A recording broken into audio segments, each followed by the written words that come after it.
Kdaj pa bomo vaš odprli na OHSP? Bomo. No, vidiš, ni tako interesentov, da bi ljudje se kar tepli. Veliko sem jih že porabil in jaz dejansko polk enkrat to damo skozi ali pa štop ambijente, pa je zame to res sveto. Čak, da se kivi razraste. Zdaj letos je res dober. Zdaj je šel gor, en let je rabo gor, zdaj je pa naredil že lansko leto ta kolen prv sem pa sem, zdaj gre pa že proti notranjosti. Se pravi, še 10 let pa smo tam? Ne, zdaj letos bo prišel. Šima. Takrat je te že ven vrgel. Če bo tako senca, ki je bila lan. Ne, treba. Ne, veš kaj, kaj je lih. Polet v bistvu je fajn, ker na vzhod pa na jug lih da v njih 20 centi dodatne senčke na dol, kar pomeni, da sonce nižji pade na teraso. A veš, je ta... Ja, njih dokaj rabiš. In je... Upam, da bo letos ful bogat še bolj, kot je bil lani. Dajmo. Gas. Evo, klapa.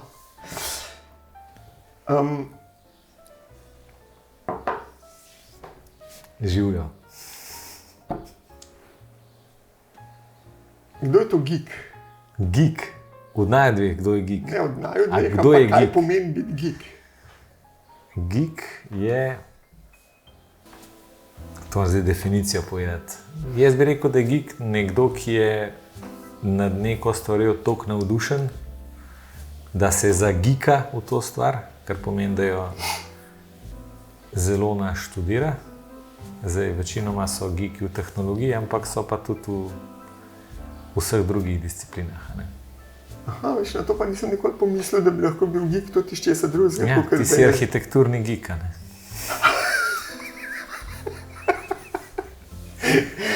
Wow. Ja. No, ta odgovora pa res nisem pričakoval. To je to. Smo konc.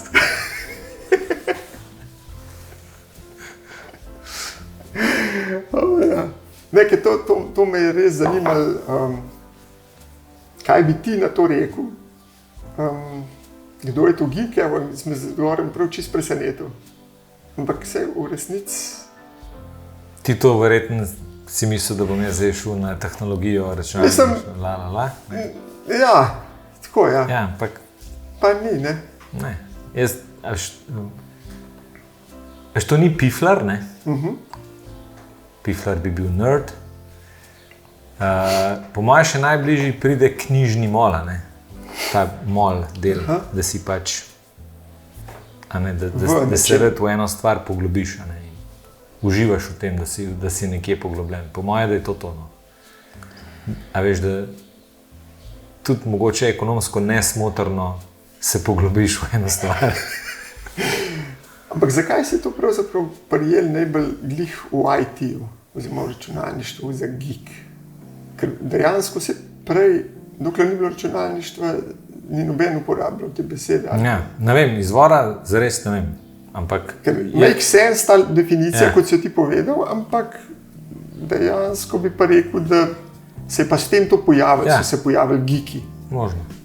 Lahko pogledam na telefon, pa kaj. Kaj bo chat rekel? Zdaj ne bo. Ja. V redu. Moj današnji gost je Tilen Travnik. In Tilna poznam že res dolg. Po mojem se midva dlj poznava, kakor se ne poznava. To čisto sigurno. Ja. To čisto sigurno. Tudi v mojem proporcu, ne samo v tvojem. Ja, tako je. Tako je. Tudi v mojem proporcu. Zdaj, Tilen v bistvu igra več vlog v življenju. Ne? Je mož, najprej sin, mož, oče, podjetnik, definitivno. Ne? In geek, zato sem te tudi to vprašal. Ker prva stvar, kadarkoli se jaz nate spomnim, je geek. Ja, hudo. Od nekdaj. Praktično odkar te poznam. Ne? Tako da jaz sem res zelo vesel, da si prišel sem. Ti si bil tudi en tistih, ki sem še delal te pilote, pa sem te vprašal, kako se ti zdi. Pa je bila tvoja prva reakcija, zakaj bi ti to počel. Pa si pa poslušal eno epizodo in si rekel, Se mi pa zdi, da vem, se mi pa no, daj pa še meni povej, zakaj. Ker jaz pa še ne vem, zakaj se to gre. V glavnem, Tilen ti si prišel k nam enkrat si zakorakal v našo firmo, še v mojem prejšnjem življenju, skozi vrata, še kot dijak. Dijak, ja. Jaz sem prišel dobesedno iz računalniškega krožka na srednji šoli, ki ga je imel Marko. Ne? Ja, eden naših senior programerjev. In smo delali spletne strani na tem krožku. In pa je Marko rekel, jaz pa to vsak dan delam, what the best. Pa sem prišel in sem pač dobesedno sem vprašal, če imate kaj za delati. Ja, no in takrat se je hitro najdel in dejansko praktično, karkoli smo ti dali v roke, si excelal v tem, ali kako se temu reče. Je pa bilo zanimivo moja izkušnja tam, da ko sem jaz prišel, sem imel občutek, da znam 80% stvari, ki ste jih delali, tehnično gledano, narediti. Pač takrat so bile za današnje čase preproste spletne strani, pa CD-ji so bili, pa kaj še. Začeli smo v bistvu z informacijskimi kioski, ampak tistega takrat ni bilo več. Tako je, CD-ji pa spletne strani. In se mi zdi tako, relativno vse, pač Photoshop je bila neka osnova, pol pa si to v en program ali pa drug program. Malo razrezal se je takrat Photoshop. No, pol pa, ko sem šel, sem znal pa mogoče samo še 5% tehničnega. Tako zanimiva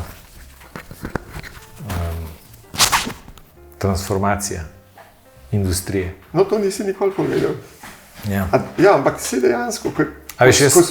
Ostal sem na tem projektnem vodenskem špuri in pač tehnologije so pa dozorele okrog. Ker cela firma je nastala tako, da je takrat Studio Marketing rekel, da če bi naredili še spletno stran iz tistega, in takrat sem jaz kupil ali moj mikroračunar ali nekaj, ki je bila mala šola HTML-ja in to naštujem. Tudi jaz sem znal v bistvu, ko smo začeli firmo vse, ko sem nehal pa nič, jaz pa ni 5%, nič.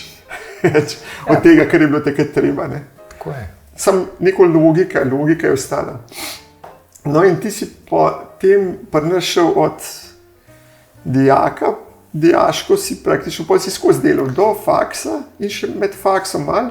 Pa si pa opisal, tako na moje splošno presenečenje, pa biotehnologija, kaj že? Ja, živilsko tehnologijo, takrat je bilo še tako izbirno na koncu smer biotehnologija. Ja. Kako si se za to odločil, če si bil pa že nekdaj geek? IT geek. Ja, ful več dejavnikov. Jaz sem vedel, da hočem biti nekaj s tehnologijo, to mi je vedno bilo. Jaz nisem nikoli bral leposlovja, sem pa prebral vse revije Življenje in tehnika, pa National Geographic. Tako pač drugačen, to me je vlekalo. In pol, ki je bilo treba iskati faks, nekako sem se čutil, da se povsod ful omeji. Meni na gimnaziji je bilo v bistvu to, da sem s to odločitvijo, kaj v življenju bom, lahko še 4 leta počakal. In pol na koncu gimnazije sem nekako spet iskal odločitev, ki mi bi pustila vrata relativno odprta. Zato, ker eni faksi te bolj definirajo, kaj boš, eni te manj. Vedno lahko skočiš vsaj stran. No in se prav spomnim, informativni dan je bil tako, zdaj bomo na hitro povzel, ampak če hočeš na biokemičnem nivoju razumeti, zakaj listek solate porjavi, ki ga strgaš, pa na drugi strani, če hočeš izračunati, kakšno pumpo rabiš, da boš 2 kubična metra majoneze čez tovarno prepumpal. To sta res dve taki vprašanji. To je tle, Dve taki vprašanji, da bi mene takoj pritegnili. No, ampak to je širina, Pač od strojništva do biokemije. Pač vse je ta faks pokrival in mene je to blazno zainteresiralo. Rad sem skozi bil v stiku s hrano, to pač tudi kuhal je mogoče, znal sem kuhati, bile so mi stvari jasne in mi je bilo to všeč. Drug razlog je pa to, da sem od osnovne šole naprej trpel, v 3. razredu smo imeli učiteljico matematike, ki je v meni zgradila občutek, da jaz matematike ne znam, ne zmorem. In to se je pol vlekel. Jaz sem ta nalepko vlekel do faksa, na faksu sem pol en izpit celo z 10 naredil matematični in pol sem bil tako, vse ne, v bistvu jaz lahko tudi matematiko, sam pač moram se usesti. Tako da to je zato ta faks. Ok.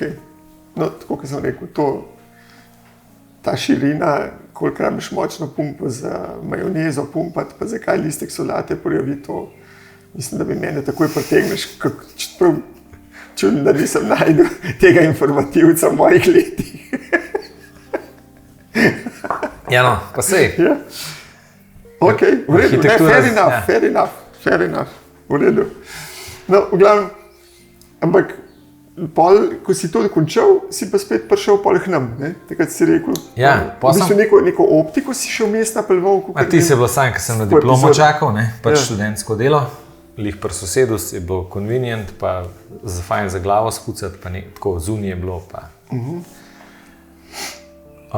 Pol je bilo pa tako, da sem tekom faksa ugotovil, da je pač živilska industrija kot taka, v primerjavi z internetom, se mi je zdela tak mastodont, počasi se premikajoča, neinovativna industrija, na drugi strani pa kot študentsko delo pretepa, je bilo pa zanimivo, so bile pa nove stvari in je bilo pol tako, a se bom sedel na vlak, ki gre 200 na uro ali na vlak, ki gre 54 na uro.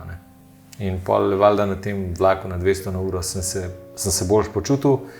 Občutek sem imel, da znan približen za oboje imam enak, in preprosto sem se za to odločil. Ja, to je no, sej to, da si doštudiral, kar si doštudiral, mislim, ni bil ne pa meni, ne pa Alešu, niti za trenutek nek faktor, da bi rekli, pa ne, zato, ker si že prej se je toliko izkazal, tako da to smo se pol hit zmenili in pol si pri nas prehodil praktično vso pot naprej, od najprej še nekih programerov, pa neki, potem vodja projektov, pa pol direktor projektov. Na koncu sva midva peljala tiste najbolj zahtevne. Tako je. Včasih se spomnim, kako bi bilo, če bi imel recimo znanje, ki sem ga pol pridobil skozi leta, v tisti točki takrat. Tako, priložnost takrat, skozi prizmo tega, kar sem pol v Delapsu recimo 10 let počel, je bila ful dobra. Nimaš znanja, jaz pa sploh ne. Nimaš znanja in zanimiv tako. Bolj je bilo namen, da bi moral imeti to znanje, moral imeti, bi bilo fino, če bi ga imel. Ja, vse ga ni bilo. Ja, ga ni bilo, ja. In no, ampak je bilo zanimivo, še to, sploh to, ker smo za Ameriko delali, za Romnija, pa to, tisti True Jeans. Kaj smo že za Carlosa, kako se že njegov portal imenoval, veš, da sem pozabil? Ne bom se spomnil. Carlos La Rasilja. La Rasilja, to vem, da je Carlos, ampak ne spomnim se, kako se je že njegov portal imenoval. Vem sam, da to mi je še zdaj ostal sinonim za gold plating, da vem, čemu, mislim, sej, če tako nazaj pogledam, ta hal je bil zame tako velika šola na velikih področjih. In recimo, Carlosov projekt je en prav to. Je bila to šola, ja. Se strinjam, lej. Da ne greš v golf play, ampak da greš na good enough. To bi mogel ti oziroma mi bi mogli vedeti in imeti tudi jajca, da bi toliko pritisnili na njih, da se to ne bi zgodilo. Samo včasih ne moreš, to se mi tudi zdaj kje dogaja, pa zdaj imam pa že toliko teh projektov za sabo, da se mi je že zgodilo, da sem moral jaz odkorakati, ker nisem mogel, ker se ljudje ne odločijo, da bi šli. No sej, pri nas si bil pol direktor projektov, praktično največ, ker je sploh šlo, razen če bi šel jaz stran. Pol je pa tle pri nas malo izzivov zmanjkalo, pa si šel drugam. Vse takrat je bilo meni ful hudo, ful res, zato ker sem v bistvu nate tako precej polagal nekega upanja ali pa se opiral nate. Ampak po drugi strani mi je bila pa to taka čudovita šola za življenje, kar se kadrovanja tiče pa to. Ne. Mislim, iz tvoje od tebe posredno, ne, kaj se s tabo dogaja, sem se jaz ful naučil. Ne. Recimo to, da ne smeš v tolmun zaspanih krapov ene jegulje spustiti, ne, ker slej ko prej bo tudi ali šla, ali pa bo ratala krap. Ne. Oziroma, še hujš, da sploh ne smeš pustiti, da imaš tolmun uspanih krapov. To je ena stvar. Ja, tako je. Druga stvar, da absolutno nobenih uravnilovk, ne. To, da sem alergičen, če sem nekaj zadiši po nekih uravnilovkah, tako da tudi to. In pa da v bistvu za kadre moraš skrbeti toliko, kolikor da skozi čutijo challenge, pa da so se pripravljeni razvijati. Ne? Ker po enem sem imel, prosti, tam sem imel dve izkušnji. Ne? Recimo tvoja ena, ki ti je bilo premalo, skozi premalo in pol nenadoma ni bilo več kaj, ni bilo več prihodnosti vate. Jaz sem v bistvu te razumel, videl, čutil, ampak nisem kaj naredil. Ne? Po drugi strani smo pa imeli ene, ki so delali skozi isto, pa sem probal enkrat, da bi se veš, za koga, kjer dva gre. Ne? Pa sem enkrat probal, da bi rekel, daj ta vidva tole pa tole. En je dal takoj odpoved, enega sem pa komi obdržal. Ne? Bog ne daj, da bi se kaj spremenil. Ne? No in te izkušnje podjetniške, ki tudi meni jih ni noben učil, ampak sem si jih na lastnih napakah, sem pol v bistvu, ki sem pa prehendlal, s pridom izkoristil, da zdaj zelo pazim, da ne dobim krapo, ampak da dobim totalno agile A-kader. Se tudi vidi, a ne? Tudi jaz sem se v bistvu, jaz sem se stvari iz iste šole naučil, ne? Meni je bilo udobno, meni je bilo super, ampak ja, moje ambicije so šle v drugo smer, ne? Bolj iti proti,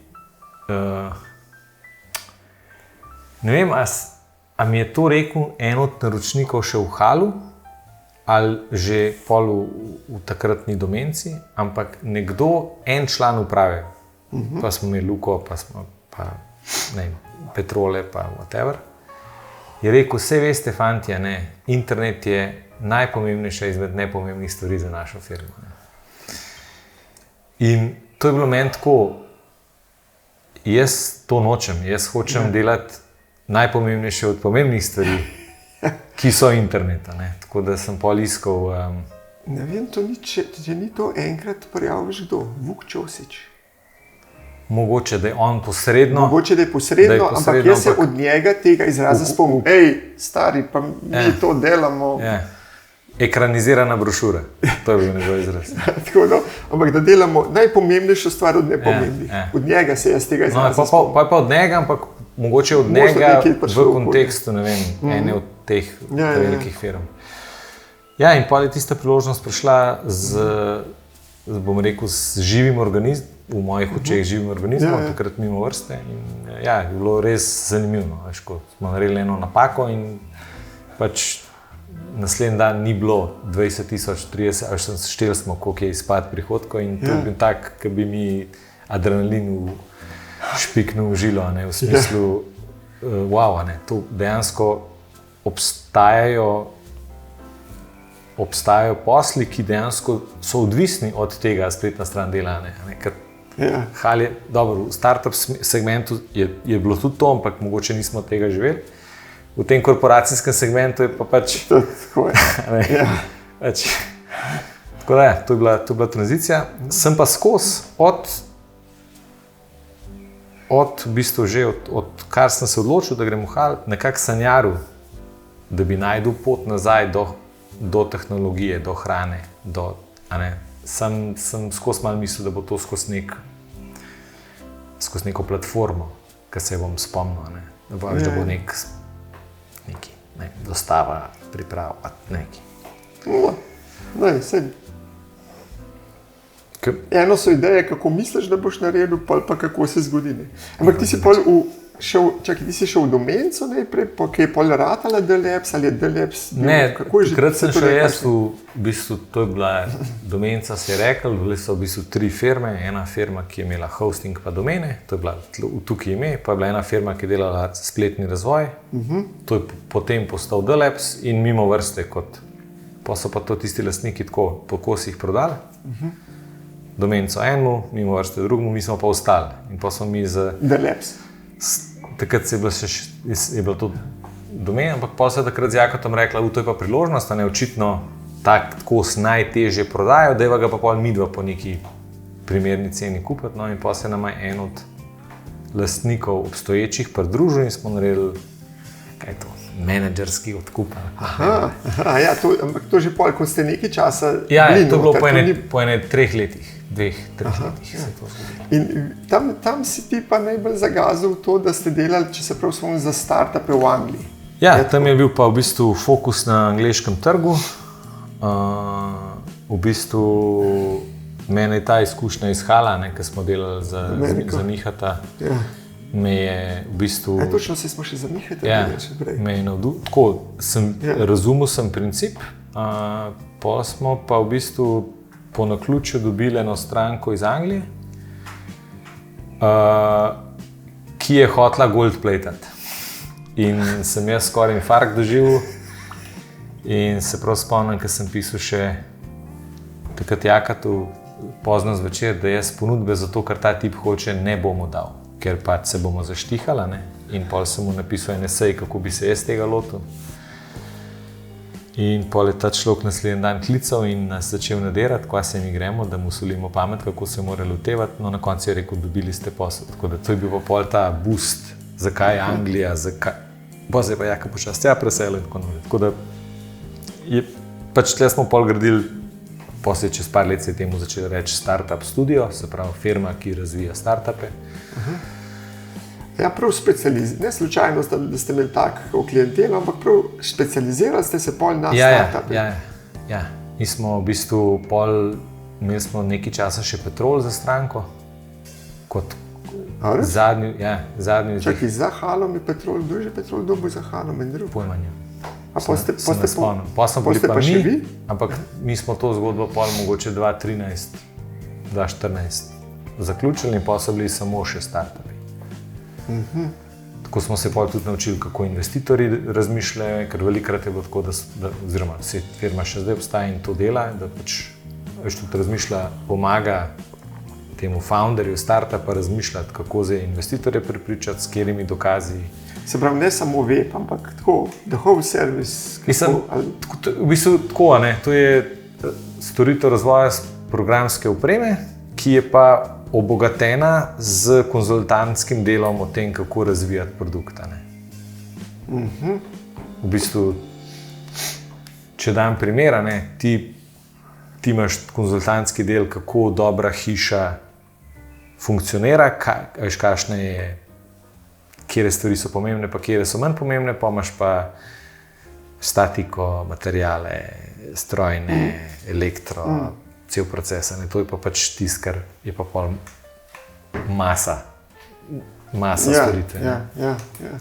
Aha, in to ste imeli. A ste imeli to prav za kakšen določen tip startupov ali to pa vse povprek? Ja, ne, smo se malo specializirali, malo po trendih, malo po nekih klasterjih izkušenj. Bili so nekaj časa marketplaci, se pravi, če si povezal neke skupine kupcev in prodajalcev. To pol je bila ta fintech, je bila nekaj časa zelo močna. Finančne tehnologije. Okay. Širša beseda za to, kar se je okrog kriptota zgodilo. Okay. Ja. Pol nekaj časa smo bili medical, tako, če je bilo karkoli, da je dišal po nekem medicini, zdravju. Par vej, ja. No, mi glede zdaj, ki si ta kripto omenil, se vem, da sem enkrat že naredil tako demo predavanje, da sem poskušal razložiti, kaj to je. Ampak kripto je zame še zmeraj čista kriptična zadeva. In pol poslušam ene, ki rečejo, to je edina stvar, ki je še obstala, zato ker Bitcoin je omejen in ne more devalvirati in vse ostalo bo vrak vzel in to je to. Poslušam druge, ki reče, da to je iz Mundasta nek izmišljen in da bo tudi vrak vzel to, ne une in da bo tudi to. In meni še zmeraj ni nič jasno, kaj je res, pa kaj ni, pa kako bo, pa kaj ne bo. Pa vse, kar vidim, je, da mora biti po moji logiki starinski to še v neki, kljub samo v zelo zgodnji fazi, ker več taki skoki ne bi bili možni. Ja. Mislim, jaz nisem noben ekspert za kripto, ne, pač, jaz sem tako na tem valu, ali pa na drugem, tretjem valu bil zraven, v smislu, da sem poskušal najti poslovne priložnosti za razvoj softvera znotraj tega. Kot si rekel, jaz bi rekel, da sta zdaj vzali dve stvari od tega celega hypa. Eno je Bitcoin, ki pač je hramba vrednosti, ker pač je omejen, je in pač folk tja not nalaga in jemlje ven, pač kot bi zlato kopala. Pač. Druga stvar je pa tehnologija, ki to vse skupaj omogoča, ki je bila pa ful nahajpana takrat. Zdaj se pa pač je koristna tehnologija, ampak pač ne moreš pa čisto na vse aplicirati. Še pa je bil, imamo na blockchainu to, pa imamo to na blockchainu. Kaj to pomeni, da imaš na blockchainu? Evo, to tudi doskrat slišim v podcastih, ki jih pa jaz poslušam in nimam pojma, kaj to pomeni. Ja. Imamo na blockchainu, to je tak tipičen izraz. V bistvu, blockchain je nič drugega kot baza podatkov, ki pa se neprestano replicira in se njeni zapisi medsebojno validirajo na več nodih. Se pravi, če imaš ti bazo podatkov, recimo tamle na NLB imajo poenostavljeno, imajo bazo podatkov in tam not piše, koliko imaš ti denarja na računu, pa koliko imam jaz denarja na računu. Okay. Upajmo, da piše. Ja, in zdaj, če se direktor spomne pa zna, pa voda pa na vsa pravila pa etiko, ima on tehnično možnost, da piše administratorsko geslo tiste baze in popravi na tvojem računu, da imaš 10,000 evrov gor, ampak jih imaš 15,000. Okay. To tehnično to lahko se ne bomo pridržali. Ja, no, zato sem v to smer povedal. Na blockchainu so pa te zapisi distribuirani na več računalnikih, ki se med sabo preverjajo in tudi med sabo glasujejo, kdo ima, kjeri so tisti, ki imajo prav.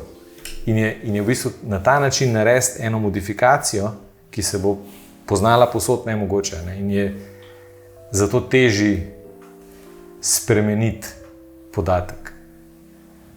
Okay. Ampak v osnovi gre pa za podatek. To je pol samo en varnostni sistem. Tako. Okay. In pač ta tehnologija je osnova za to, da ti lahko na Bitcoinu veš, v katerem računu je koliko Bitcoinov in da se ta denar ne more brez sledi prenašati sem in tja. Okay. Ampak kaj pa to, ker sem pa tja prebereš, da je nekdo izgubil hard disk in je to šlo? To je izgubljen denar, ki ga nikoli več ne natiskajo. Tako je. Se pravi, jih je toliko manj. Mislim, še vedno obstajajo, ampak noben nima dostopa do njih. No, tako je. Ja. Kar meni, da... Ja. Ja. Pa je pa še en layer za ukradene bitcoine. Če se zgodi kakšen kriminal, lahko pa tudi upravljalci se odločijo, da sprejmejo informacijo, da je en del bitcoinov ukradenih in dobijo gor znakec, ki bi bankovce z flomastom pobarval in pač teh potem ne sprejema več sistem za transakcije. Aha, se pravi, nekdo pa le ima moč tudi to narediti. Ja. Kdo? To pa ne vem.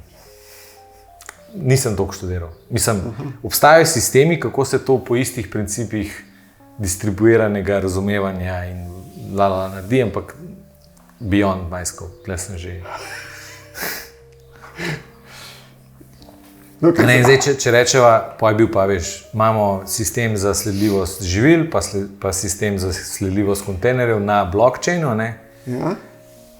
To se pa meni vedno zdelo neumno. Pač ti meni praviš, da imaš bazo, ki jo ne more nihče spremeniti, super, ampak to pa, da nekdo v kontejner nekaj drugega vtakne, fizično, Tega pa ti ne moreš preprečiti. Ne? Torej imaš sam zelo super zapise o tem, kaj se dogaja s kontejnerji, vendar to nič ne pomeni za to, kaj dejansko res v teh kontejnerjih je. In tle se mi pa zdi čist brez uporabljati blockchaina, ne? Ker je pač ena dobro vzdrževana baza podatkov čisto v redu. Aha.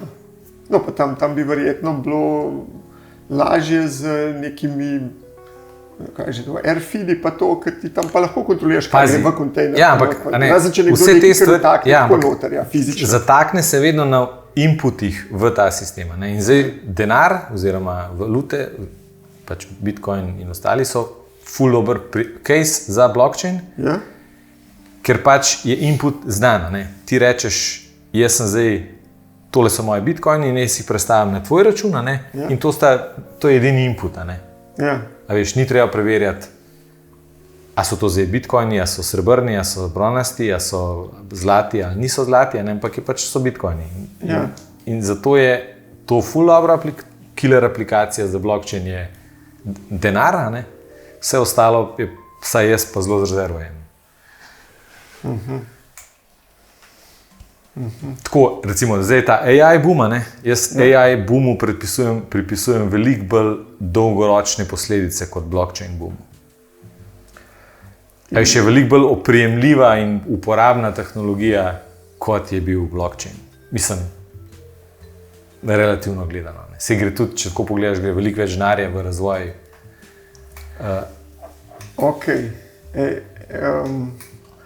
No, jaz mislim, dobro, spet to čisto kot IT laik. Jaz mislim, da ta AI pa res prinaša velike spremembe. Na sej, se strinjam, ampak a veš, takrat, ko je pa blockchain boom se dogajal, si imel občutek, da bo zdaj to vse spremenil. Pa sem jaz kot nekdo, ki je pol prodajal storitve na blockchainu okrog hodil, pa bil zelo dvomljiv do tega. Da bo to revolucionarno zato res spremenil. ne rabite blockchaina, zato tudi ne rabite blockchaina. Aha, ta primer pa mogoče je smiselen za blockchain. Je bilo pa en čas tako, da so bili vsi startupi, vse je bilo na blockchainu. Aha, to je bil keyword, buzzword, nekjer, da so hoteli vsi startupi. Software za upravljanje akvarijev na blockchainu.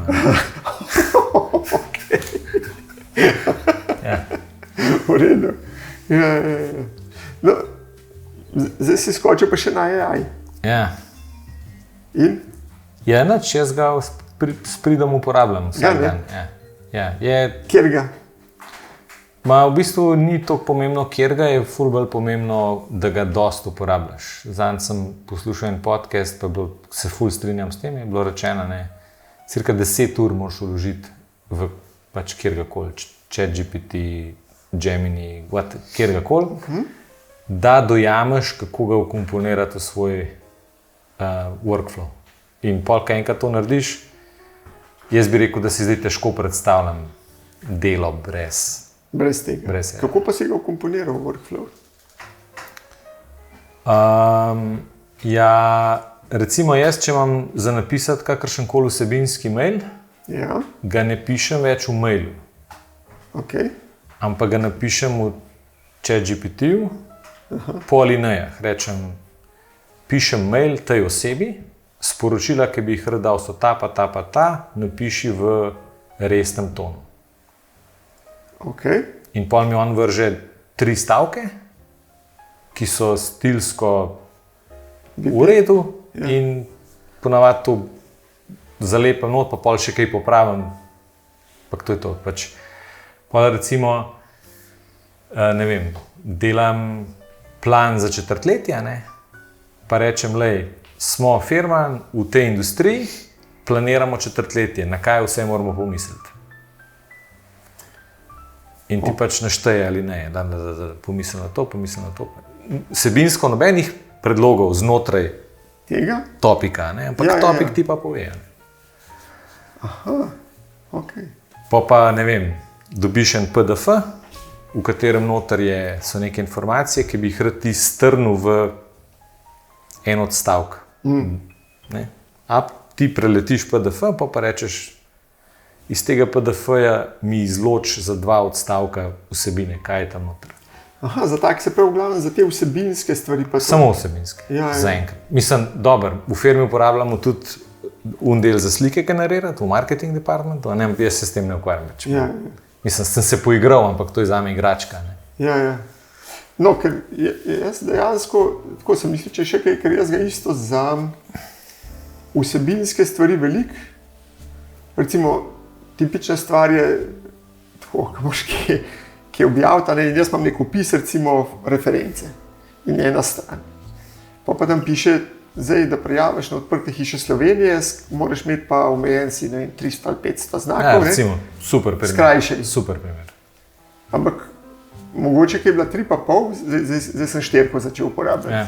Ampak takrat sem mu rekel, lej, tole je vsebina, ključne stvari so mi to, skrajšaj mi na to, pa mi v 2 instancah ni na toliko skrajšal, kot sem mu jaz rekel. Zdaj je pa res, da zdaj že nekaj časa tu nisem poskusil. Lej, ne smejo te tako vedenje, inteligence te ne sme odvrniti. Ne, absolutno ne. Se pravi, Sam začudil me je, zakaj ni spoštoval mojega navodila na toliko znakov. To me je pa res, ker če pa kaj zna to šteti. Veš, to pa jaz nikoli nisem na ta način, da bi rekel zdaj. Jaz mu vedno rečem make it shorter. Pa če ni dosti, mu rečem make it even shorter. Ja. Tiskamo jim na znake, Ja. ne, mogoče je to nek, ne, pojme. No, sej moram zdaj, že nekaj časa nisem to probal, moram to isto. No, drugo mi je bilo pa, ko sem se lotil tega, ne. Jaz sem bistveno manj geeka kot ti in to je bilo zame vse novo. Nisem vedel, kako objaviti to in nujno in sem sam rekel, dej, kako objaviti podcast tukaj pa tukaj. Kot recimo nek napreden iskalnik. Bistveno boljši iskalnik, kot da bi imel jaz enega človeka, ki bi bil zelo sposoben iskati. Jaz vse si tako probam predstavljati. Se to tudi mojim tem sodelavkam pravim, kako pa zdaj to tle narišem. Ne se toliko bakslati okoli, pa kje boš to. To sam vprašaj. Napišem pa imaš vse v zunaj. Ja, meni je iz tega vidika kot iskalnik mi je Gemini zelo boljš, zato ker Čigav je Gemini? Od Google. Ker ti dejansko zeleno obarva stavke, za katere on misli, da je najdel dovolj gradiva na internetu, da se z njimi da stoji za tem, pa rdeče ki ni najdel gradiva, da stoji za tem. A res? In lahko malo obtežiš, pač kaj. Zdaj spet. A nekaj, kar na netu piše, je v redu ali ni, ampak saj nek feeling ti da, ker tle je pa čist tekst isti ves. Sem za Google ga, dobro.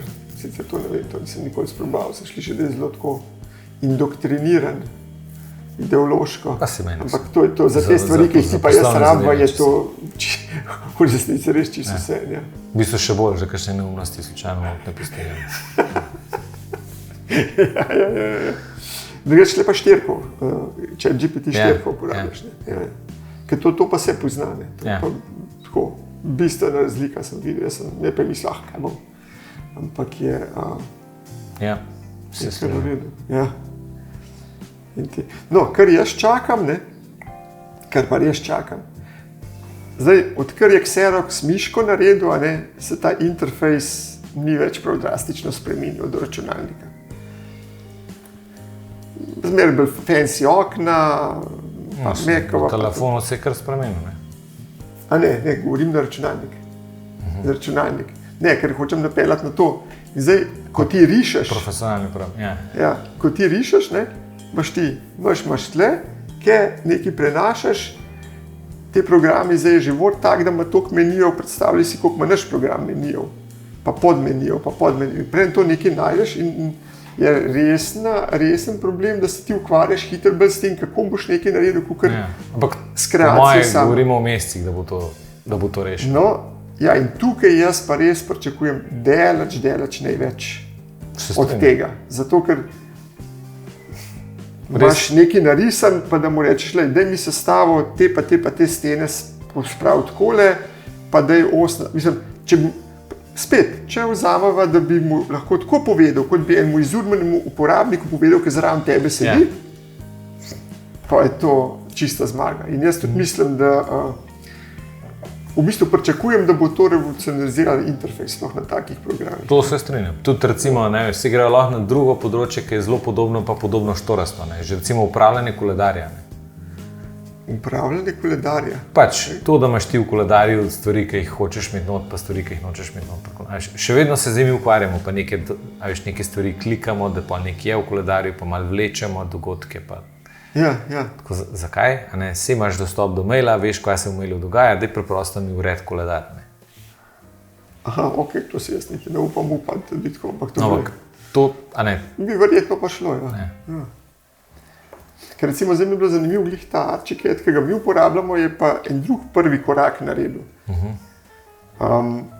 So pa naredili to, da ti v bistvu zdaj hišo v grobem sam volumne zmodeliraš, pa mu pa rečeš, lej, rad bi tako hišo, lahko jo tudi še spremeniš, tam nekje, kar določiš 100% recimo volumna, pa naj bo fasada zgorej, recimo bolj v lesu, naj bo približno tak procent oken, bolj panoramske, to. Opišeš mu, kako ne bi izgledali in ti on švigne ven opcije, kaj bi bilo. Ne. In to se mi zdi pa tudi za te hitre teste, tiste zgodne, fenomenalno. Fenomenalno. To zdaj prihaja, oziroma nek test in beta je že, ampak zdaj bo to noter prišlo. To moramo probati. To se mi zdi tako, že zase, se ne da bi kaj finteral, ampak že zase, da lahko vidiš, kaj se ti dogaja. A veš, tle bo na vseh področjih tako, ne? A veš, jaz bom lahko, ne vem, uploadal not načrt proizvodnje, ne? Pa tudi dobil neke predloge za izboljšave in tako naprej. Mi je bilo pa fascinantno, ko mi je sin kazal, ne žal, ker fotografijo študira, pa kaj ima Photoshop, ima pa že noter na srednjo, kaj ima. Ker so mi tam imeli naročniki te fotovoltaične panele naštepali gor, ki je gledali Gross. Sem rekel, Žan, daj mi tlele te panele ven vrš, pa je bilo zafrknjeno, tako drevo, pa za drevesom paneli, pa streha. Pa je sam tako na grobo vklikal, rekel panele ven, sama streha, tako je bila. Tako kar fascinating. Ja.